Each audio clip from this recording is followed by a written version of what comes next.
سلام نعاكم يكون كبرات خطاتلتي مدب أورا ستوديو بتوم نايزي channel سدرابيت زي كونكم بسابسكرايبن كومنتن شيرن سدرابيت كتكونوا بتحتنا يحتت مباركس نايلوم معلتي أرستنا سوات بعين شعبيا زبليو كاب جزا رأسهم بموكاس دما أحفرهم استولده ناي بيت مرتي كادر حلافي كدمي 3-4 عامت تزاربو سوات بعين شعبيا انتاي الرأي زبل بقطة يزملسو مالتي زلزنا وخبلكم اتا قدام يتحطو زغربت اللومبار زغري سواتنا نكي حسس انتاي يقبر علو زخروم كي حسس عابي قداي تجرو إلى إذا أمن أنا تي قدامي انتايو بمنجست درجة استوصد سقوم تندينا خلري نفسه كف صدع سو إذا مسكر مسواتي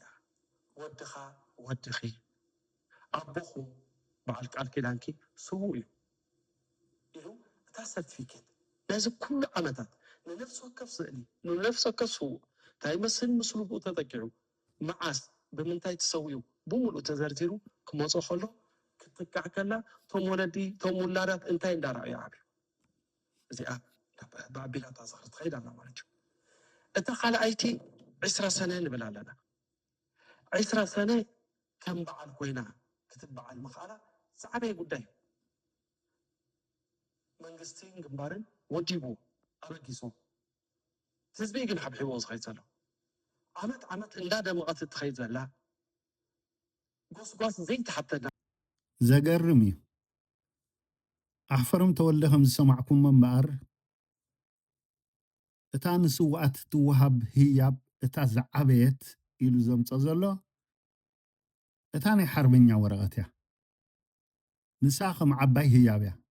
أفلوط أمهم مالتيو بعد قاد كيدانكي بعد تقال كيدانكا أب كم زتسويقا إلكا مفلات اتي قدامي زعابي هياب بعين شعبيا نسوات ازيو كالا يمتي وزلو اتم او زلو قلعتم زنقر نايتم زنقر سدرابيت قلعت نتاني حربنيا ورقة نرأيو كعابي خلو زور سوى إذ نقرنا زلو حج مالتي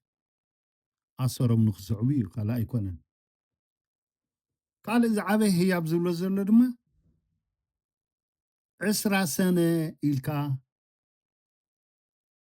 زخبر زلو معلت سوات إزي زعابه هيابيو قوس زي تدلينا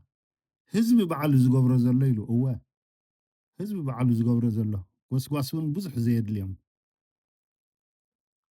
بدقم بناي سوات جمد أسيرهم زساقيوهم زلو بزح قوس زي تدليم نريد لنا كو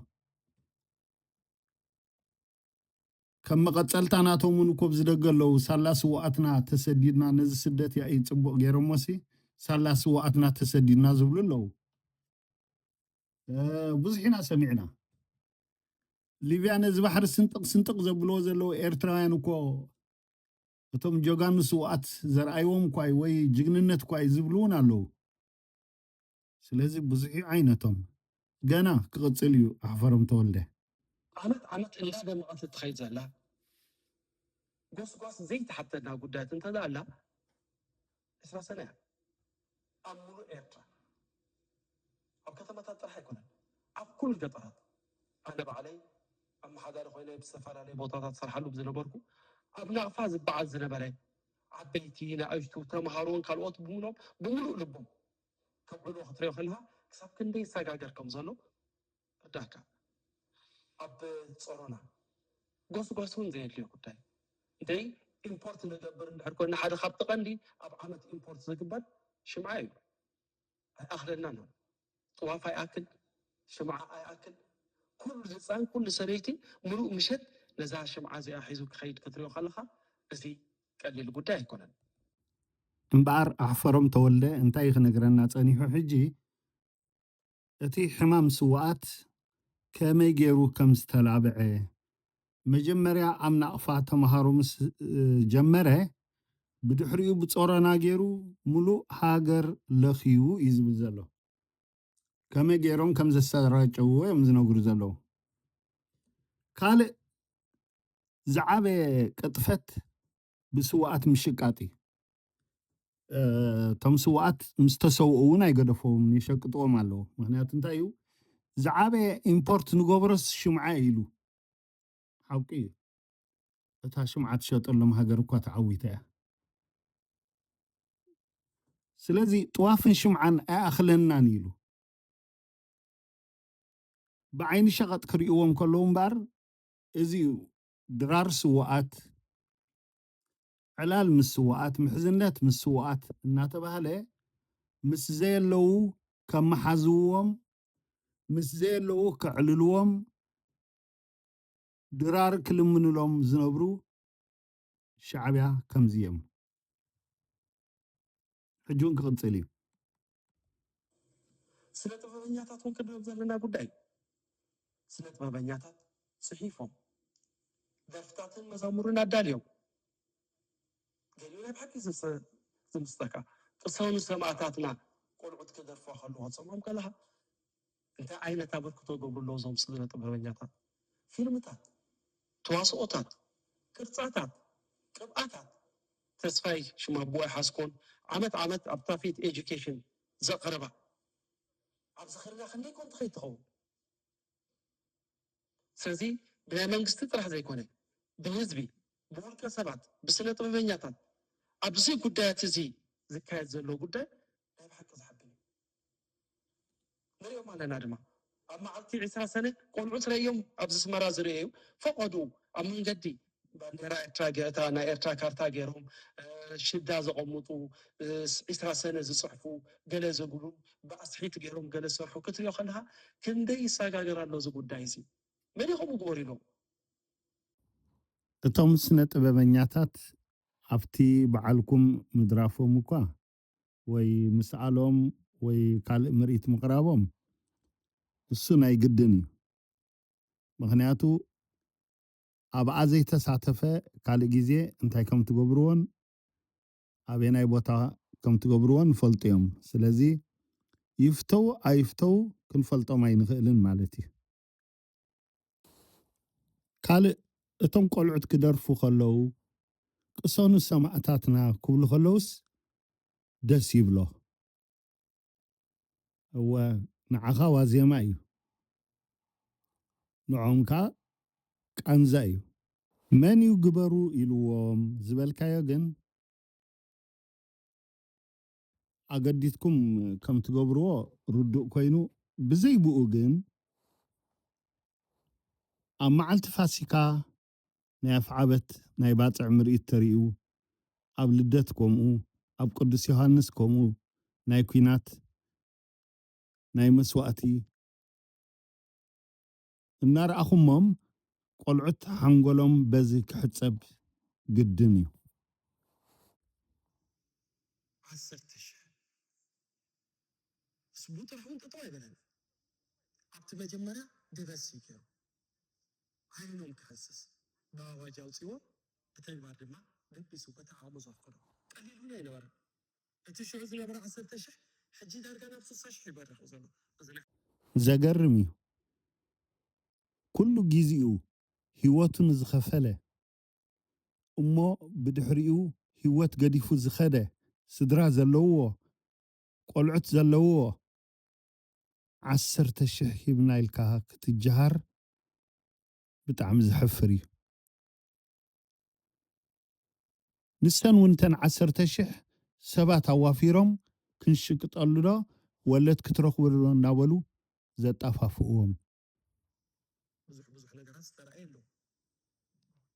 ገሊኣ ኣፋውፅኦም ተዛሪባ ግራ ቀደም ዝዕሸኹም ናይ ኣኽለና ዝበለት እውን ኣላ ስለዚ ድማ ነቲ ሓሊፉኒ ትብሎ ዕድል ከተርክብ ንወፃኢ ዝኸደት ኣላ ነቲ ሓሊፉኒ ዝበለት ትብሎ ዕድል ከተርክብ በትን ሃተምተም ዝብል ኣላ ገሊኣ ዋላ እውን ናይ ስልጣን ሓላፍነት ምስ ረኸበት ነቲ ናይ ስልጣን ሓላፍነት ተጠቂማ ነቲ ሓሊፉኒ ትብሎ ዕድል ከተርክብ ዳምጣም ኢላ እታ ገሊኣ ድማ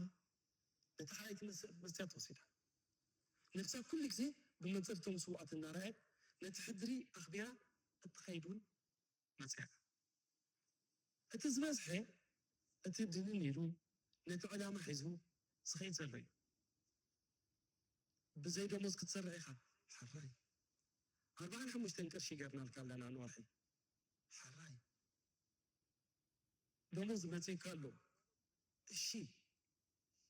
ኩናት መፅኢ እሞ ደሞዝካ ሓደ ሲሶ ሱር ታክስ በቲኽና ኣለና እሺ ኣብ ኣስመራ ተመዲብካ ኣለኻ ሓራይ ንናፋ ክትከይድ ኢኻ ሓራይ ዓሰብ ክትከይድ ኢኻ ሓራይ እቶም ቀደም ዝዕሸኹምና ይኣኽለኩም ዝበሉ ሓቆም ነይሮም እቶም ናብርኦም ከመሓይሹ ንወፃኢ ዝኸዱ ዝጠለሙ ድማ ሓቆም ነይሮም እዚ ዝግብርኩም እግዚኣብሔር የሪኢኹምሲ እቶም ሕራይ ኢሎም ዝኸዱ ርእሶም ዘድነኑ ርእሶም ኣድኒኖም ዝኸዱ ከዓ ብዙሓት ኣለዉ እወ ምቋም ዘይፈልጥ ተጋዳላይ ንኩሉ ሕራይ ከምኡ ስለ ዝኾነ እዩ ኣብዚ ዓዘቕቲ ዝኣቲና ዘለና እዚ ኣሕፈሮም ምሕፈር ከም ፅቡቅ ወሲድዎ እዩ ዝዛረብ ዘሎ እምበኣር ስዋኣት ብዓይኒ ሻዕብያ ነዚ ይመስል ካልእ ዘይነገሩና ዝኸፍአ ነገር ተዘየልዩ እቲ ንሪኦ ዘለና ግን ኩሉ ግብረ ሰይጣን ጥራይ ይስርሖም ምዚኦም ክዳናገፅ እየ ኣብ ዝብልዎ ኣብዚ በዓል እዚ ክሓብር እየ ዝብል ድማ ምስታፍ ኣብ ረሳሕ መኣዲ እዩ ዝኸውን ካልእ ዋላ ሓንቲ ፋይዳ የብሉን ምኽባር ስዋኣት ካልእ እዩ ስውእ ምስ ተሰውአ ፍቕሪ የብሉ መንፈስ የብሉ ቅንዓት የብሉ ኩሉ ነገር የብሉን እቲ ስውእ ዝገደፎ ሓድጊ ስድራ ግን ንዑ ምንባይ ናይ ኣቦ ግደ ናይ ኣደ ግደ ምግባር ግን ናይ ብሓቂ